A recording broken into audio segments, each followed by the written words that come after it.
Hi guys! For today's video, share ko sa inyo paggawa ko ng chocolate chip muffin na pwedeng pang merienda, pangbenta, pang negosyo, kahit anong gusto mo. Kaya't simulan na natin. Gumamit lang ako dito ng 2 cups all-purpose flour. Kailangan sifted yan.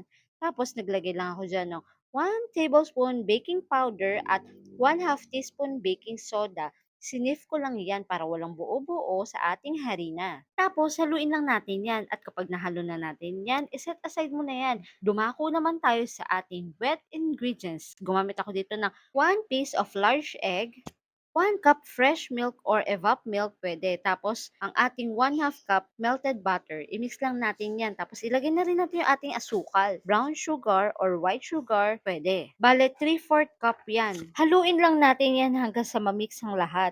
Kapag na-mix na natin ang lahat, ilagay na natin ang ating dry ingredients sa ating wet ingredients. Haluin ulit natin hanggang sa wala ka na makitang buo-buong harina. Kailangan maging smooth na ang ating butter, tulad niyan. Tapos kapag ganyan na yung texture niyan, naglagay lang ako dito ng chocolate chips. Depende sa inyo kung anong gusto nyong lagay.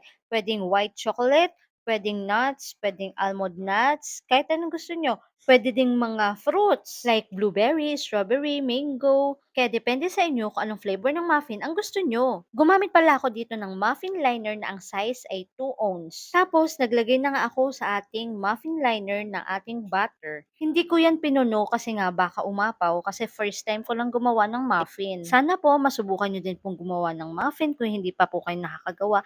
Kasi ito po, no fail to. Talagang aalsa siya, maganda. Basta sundin nyo lang yung ingredients na naibigay ko sa inyo. At yung lasa neto, sigurado ako sa inyo na hindi talaga to sobrang tamis. Saktong-sakto lang talaga sa ating panlasa. Huwag kang mag-alala dahil yung list naman ng ingredients is lalagay ko yan sa comment section. Kaya pwede nyo po magaya. Tapos, bago ko pala to binake, naglagay pa ako sa taas niyan ng mga chocolate chips. Again, depende po ulit sa inyo yan kung anong gusto nyong ilagay na toppings. Pwede nuts, chocolates, dark or white, and then pwede ring mga fruits, dried or fresh, pwede, kahit ano. Kailangan pala habang naglalagay ka ng butter sa iyong muffin liner, kailangan naka-preheat ng iyong oven na may 200 degrees Celsius. At nang malagyan ko na nga lahat ng toppings ang ating gagawing muffin, ay ready na po ang ating muffin para i-bake. Sa pagbe-bake po pala ng muffin, depende sa time kung ang iyong muffin na i-bake ay malaki or maliit, mataas or mababa. Pero dito sa gamit kong muffin liner na may 2 ounce, ay binake ko lang yan ng mga nasa 200 degrees Celsius for 30 minutes. Tapos, hintay mo na lang mag-brown yung ibabaw niyan kasi isa yung sa sign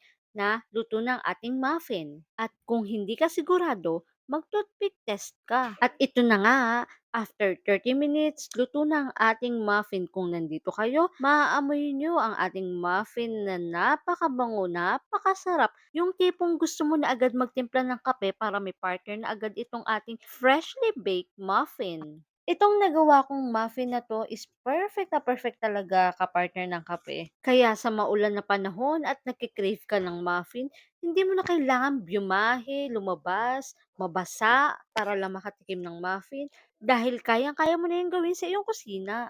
O 'di ba ang ganda ng umbok ng ating muffin? Dahil itsura pa lang nakakatakam na. Paano pa kaya pag tinikman mo na? Kaya sa mga nagbabalak po na sumubok ng ating recipe at kaunti lang ang inyong gagawin, pwede niyo pong kalahatiin ang ating ingredients. Sana po nakatulong po ako sa pag-share ng aking chocolate muffins. Lalong-lalo na po sa mga nagbi-business at gustong mag-business, pwedeng-pwede po ito. At syempre, pang merienda. Sana po nagustuhan niyo po ang pag-share ko sa inyo ng aking chocolate chip muffin. At sana i-share niyo rin po sa iba. Maraming salamat! Bye guys!